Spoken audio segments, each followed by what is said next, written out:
out of here. I'm going to put it in airplane mode so I don't have a bunch of stupid bullshit.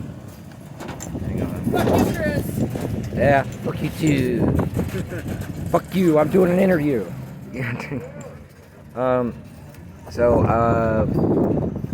This is the beginning of the interview. I just wanted to let everybody know that this man here has consented to being recorded both visually and audiologically. Consented for sure. That's right. So thank you so much for sitting down for this interview with me. I appreciate that. Sure. So it will start out simple. What is your name? Real life, it's Michael Day, but here they call me Wastland Elvis. And why do you suppose that is? Well, I have no idea. Essentially because the fun story is, I think year 2 of this event, one of my friends told me about it, Right. and they made it sound like it was just a costume party, and I didn't really look anything up, so I just bought an Elvis costume. And then they made you roll around in the dirt and stuff. Yeah. And you did a bunch of bartering that year, probably, and got some of the pieces I see here. Exactly. Right? Yeah. Like this shoulder pad's a replica from Mad Max. Yeah. And someone saw me one year, the next year they were like, I made this for you. I made it in white, especially. What was the puppy? Yeah. All right. Shoot. Especially for your costume. So it's been on my costume ever since. Yeah, that looks nice. Yeah. Yeah, it's really good. I was the guy who posted in Wasteland Central about whether or not I would get jumped for wearing all white, and that's how I know about you. People said, well, Wastland Elvis pulled it off, so I'm like, okay, cool. I barely call this white at this point. It's like soil. Yeah. I found out that like if you spray hairspray, like dirt has trouble sticking to a fabric that has hairspray on it. Oh. And so like if you wanted, you could make like little patterns where it's like a little bit more clean. Oh, that's like, cool. And so that's sort of what I did with this. Oh, nice. You know? Yeah. I did layers of just the drip technique where I just hung this up and like every day I would just drizzle more. Yeah. And I did that for like a month. That's cool. Yeah, I was doing stuff like that too, like hot sauce. Like I had some Frank's Red Hot. Oh, I mostly did coffee and then like burnt umber is like the go-to distressing paint. So, do you do like impersonations of Elvis? Right? Not really, and that's kind of like the shtick that I have here. Is, I'm not the best, just the last. Nice. There was an interview for another like a couple years ago, and I just kind of like sat down on the spot when someone's like, "Hey Elvis, can you sing?" And I got really nervous. I was like, "No, I'm not the best, just the last." Not the best, just the last. So I just really kind of great. like followed that. And, I'm just trying to be myself in a silly costume running around. Yeah, the chances of there being an Elvis impersonator surviving, any apocalyptic thing is actually fairly high. Yeah. I happen to know that at any given time, there are over 3,000 people impersonating Elvis Presley. Wow. Yeah. I know there's a lot. I watched a few like Elvis impersonator documentaries just to like see what people do, and it's kind of funny because like there's this one. Because you don't have to be exactly like him, but he had a style and stuff like that. Like you don't have to learn karate. But you have to act like you know karate and stuff. Right. Like, so I mentioned bartering before.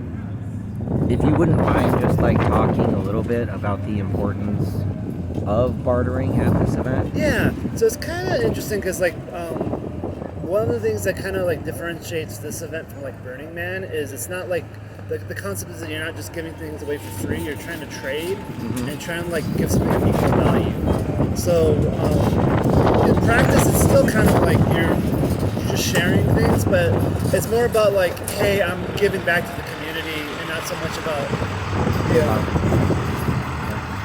not so much about just handing out trinkets. Yeah, it's not like, oh, here's my little thing. I had a bunch of custom caps, and unfortunately I'm out of them. I had 100 caps, and I've made more than 100 friends. Yeah. Quite fortunately. I think it was the power play. This is my first year, but I thought I'm gonna hit the ground running. I'm volunteering at the command center. You heard about that earlier. I got a little confused, and I literally just did like a half shift because I was dumb, and I went in there, and I blame them a little bit. I know it's early, and you know the same reason I thought it was a weird time. Yeah. They didn't understand. They didn't register what I was saying, and that I must be confused. You know, I had every opportunity there. Whatever. Yeah. Anyway, so how long have you been attending this event? Since 2012, I've been Oh, and what are those? Oh, these are the chevrons. Every year they give out a chevron. So you got like your big patch, Right. And then you can put on whatever. People usually put them on jackets. I have it on my sleeve. Every year you go. So I've gone consecutively since 2012. Wow. Yeah. So like, yeah, I always remind people, remember -1. You know, for the lost year. Yeah. So I got a little patch for that, the gray one. Yeah. Oh yeah, the gray one. That's nice. Yeah. Because I did a little like some of the Wastelander friends did a bit of like online chats and stuff to try to keep people engaged. So I bet that people are kind of curious about like what it is that you do IRL. You're not an Elvis impersonator. No. You already said something to that effect. If you don't mind, what do you do for a living in the real world? In the real world, I'm a web developer. I make websites. Oh, okay. Different industries. I started off doing websites for celebrities. Just randomly worked for. I'm kind of old, so like this was like back in the 90s. It was celebrities that were popular in the 90s trying to like figure out the internet in the 2000s. Okay. Yeah, like Julia Roberts. And people like that. It was. Jennifer Love Hewitt was one of my clients. Scary Spice. Yeah, they don't know nothing about the internet. A bunch of old people. And then made some websites for movies later on for different companies, and then worked for websites for obituaries. Websites right now I'm doing is for realtors. So jump around, just whatever people need. That's interesting. What is like the cost involved in like hosting a website and stuff like that? It depends. Like, you know, can it be? I know it depends on what. Like, if it's a very simple website, does that make a difference? Yeah, if it's very simple, like, do you have a service you're trying to provide, or are you just trying to give information? Well, it's I would need some stuff on the back end or whatever, because here's what I want. Okay, I have been doing this Feed 5 challenge. I'm the inventor of it. Okay. For years, decades at this point. And it's a very simple challenge. It goes like this. I officially challenge you, Wastland Elvis, to feed 5 people one meal in the next month. And to continue doing that, you know, indefinitely if you're able. Yeah. And also tell other people about this challenge and challenge them. But I was looking for, I would like to have like a website where people could just say, I accept the challenge, and they put like their email or whatever, and they might get, and maybe it's a little too intense, they might get like some emails to be like, you know, it's pretty cool what you just committed to doing, and also like a sort of underhanded reminder to actually do it. Yeah, like for and that, stuff like that.